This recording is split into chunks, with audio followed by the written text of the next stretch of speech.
Le 1er juin 2016, le plus long tunnel ferroviaire du monde, le tunnel du Gothard, a été ouvert avec un show spectaculaire. En présence des principaux hommes politiques internationaux, 2 pièces de théâtre ont été présentées aux entrées nord et sud, avec 300 acteurs et une transmission internationale en direct à la télévision. Tout le spectacle qui a irrité et mis mal à l'aise beaucoup de spectateurs a été jugé de la façon suivante par la plateforme de dévoilement russe Kateom.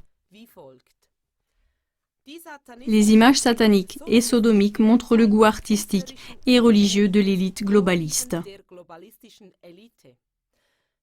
L'ouverture du tunnel était un acte symbolique antichrétien d'adoration du diable. Le show postmoderne portait un message clair.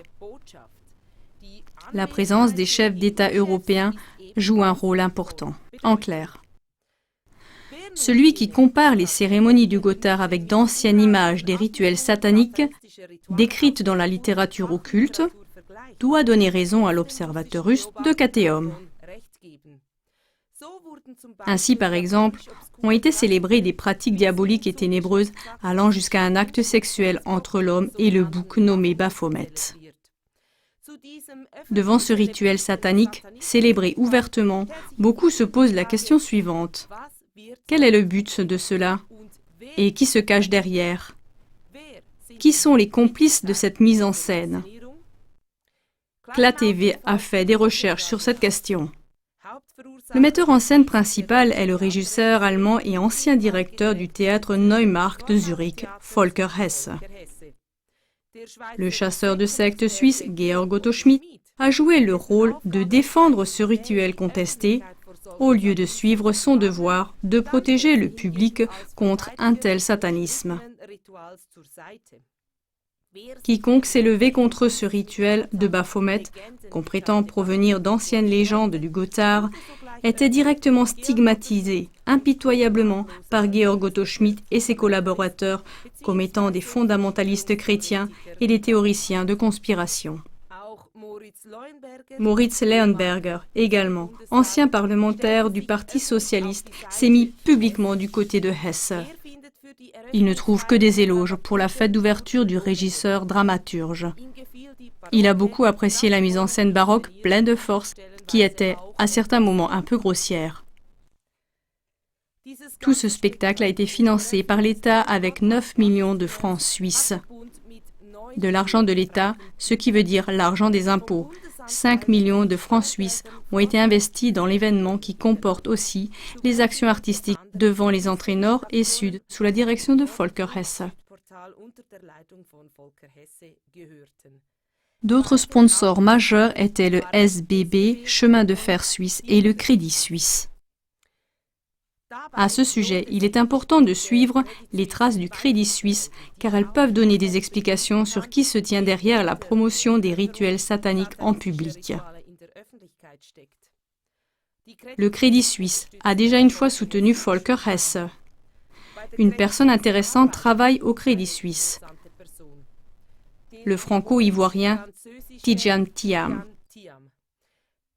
Il était ministre en Côte d'Ivoire, prince, légionnaire d'honneur et un des rois de la City de Londres. Thiam, le dirigeant du Crédit Suisse, est aussi le dirigeant du Forum économique mondial, WEF. Parmi les membres de ce forum, il y a aussi François Hollande et Angela Merkel qui ont aussi participé à l'ouverture du tunnel du Gothard. Aujourd'hui, Thiam fait partie de l'élite globaliste. C'est un ami de l'ancien Premier ministre britannique David Cameron et du politicien britannique George Osborne. Et il correspond avec la plupart des chefs d'État asiatiques, dont le Premier ministre chinois. Il est en relation avec 40 des 54 chefs d'État africains. Thiam est membre d'une loge secrète française qui compte 500 membres et qui se nomme Le Siècle. Ce club existe depuis les années 40. Les événements qui suivent vont montrer que par ce show, on a voulu promouvoir et exécuter un rituel satanique en prétendant que c'est une œuvre artistique.